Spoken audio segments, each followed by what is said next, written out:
This is my final project for WGS 361, and in it, I will be taking you through why I believe the film by Boots Riley, Sorry to Bother You, fell short to really capture any sort of profound Afro-surrealist, feminist, corporate greed, rebellious, or otherwise radical form of film production with any lasting effect or clarity. So, first, I'm going to take you through the film's kind of basic plot as I understood it.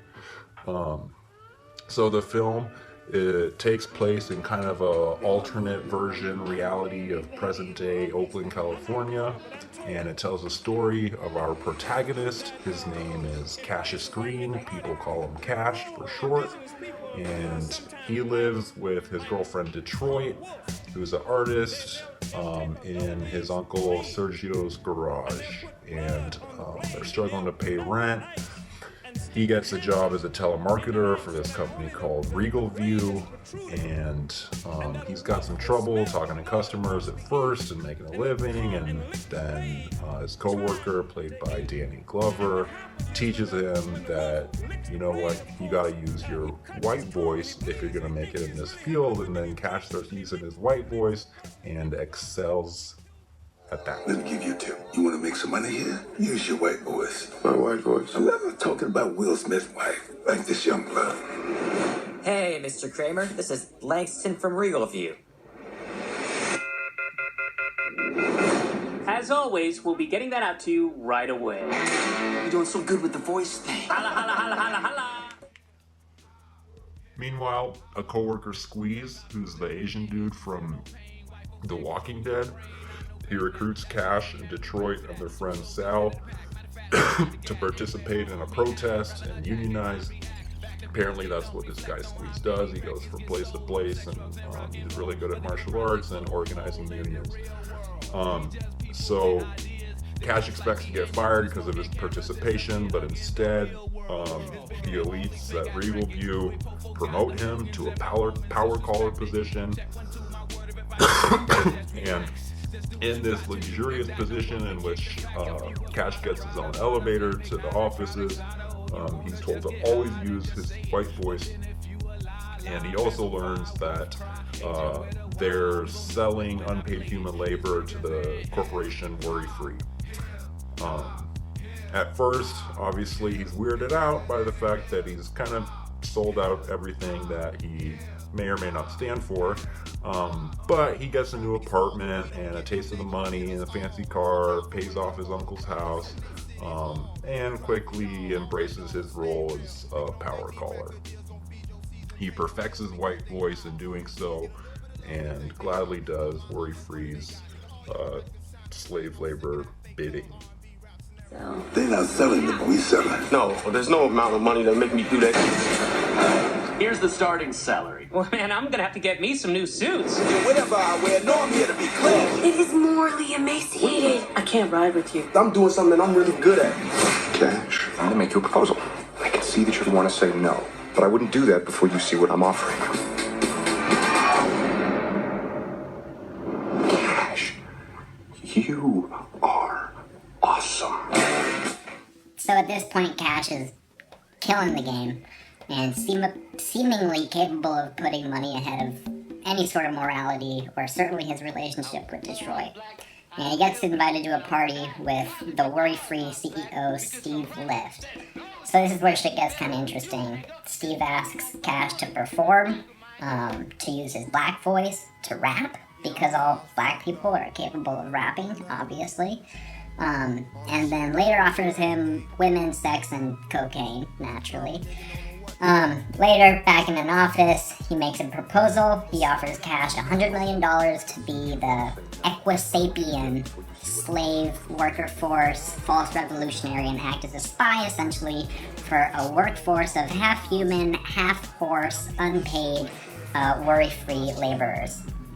At this point, we do learn that this company has created some sort of drug that turns people into horse humans, And yeah.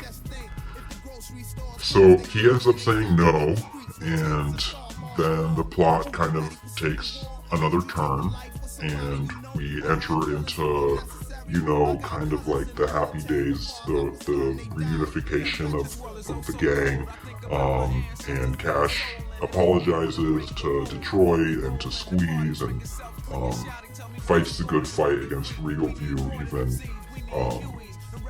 recruiting horse people to go to the house of worry-free CEO,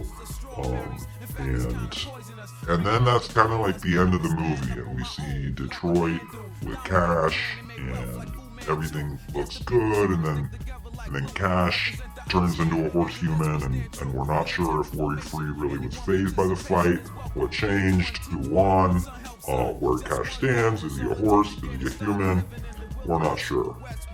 So the next part that I want to talk about is my critique of the film. So what exactly was the point? And if Riley wanted to simply create an anti-capitalist film, a dark humor production, that's one thing. But it seems that since the corporation kind of wins in the end, the message is unclear. Riley himself is a black activist, and we are watching this movie in a WGS class after all, so what elements of Afro-surrealism, race, gender, and sexuality might I take away from the film? The answer is disjointed and messy. I'm disappointed in the film's attempts to offer anything actually Afro-surreal or connect on a gender, power, class, or even the clearly intended anti-capitalist message. So, on the Afro-surrealism front, Scott D. Miller explained in his Afro-surrealist manifesto that Afro-surrealism rejects the quiet servitude that characterizes existing roles for African Americans, Asian Americans, Latinos, women, and queer folk. Afro-surrealism is an anti-imperialistic, poetic, musical, and artistic movement that uses creative experimentation to re-examine the banalities and violences of everyday life from African diasporic perspective. Its practitioners are committed to the political and cultural freedom of peoples of African descent, offering scathing artistic critiques of the ongoing impacts of the transatlantic slave trade and colonial oppression. I did not write that. So here are my problems with the films. First, the corporate greed, anti-capitalism narrative, while serving as the main kind of plot line of the film, our protagonist Cash seems to give in to corporate greed over and over and assimilate to white capitalist culture. And second, he gets a taste of the money. He gives up on his morals. He abandons Detroit and serves the corporation. It's not until he finds out that these people are making fucking human horse people that he turns down his position and walks away from $100 million. Barely.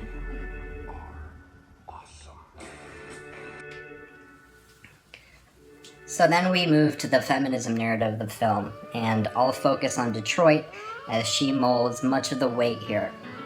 First of all, when the film starts, it's clear that Detroit is fiercely independent. She's a radical artist. She embodies this anti-capitalist kind of expression.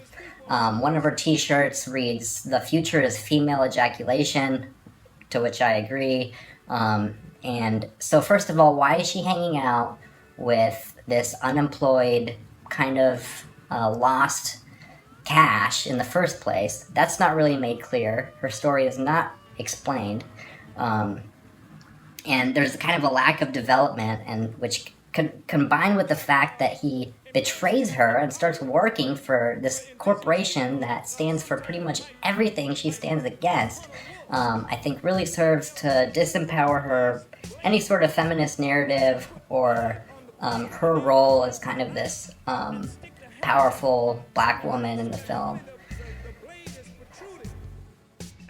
Further examining this point around the female lead, there's an article by Jordan Searles in which she writes specifically on Detroit's character that Detroit carries herself as the physical embodiment of radical black female resistance, and it seems to be Riley's intention that she is, which I agree. It's a resistance no one in the film, including her boyfriend Cash, the film's protagonist, seems to fully acknowledge or address. So despite the buildup of her character, there's no real follow-through. As her article points out, despite setting up a film in which an empowered black radical female lead, she's also skinny and straight, but I'm nitpicking, could potentially drive the story as a developed protagonist who is fighting against cis white phallic corporate enslavement. Detroit is devoid of development and clings to Cash despite his total buy into corporate America, even bringing his white voice into the bedroom, which you know she would never stand for. And finally, what is the commentary on race and class that we see throughout the film? So, racism is largely portrayed through ignorance and humor rather than a cohesive and systematic exploitation of black people, which is how it functions in America today.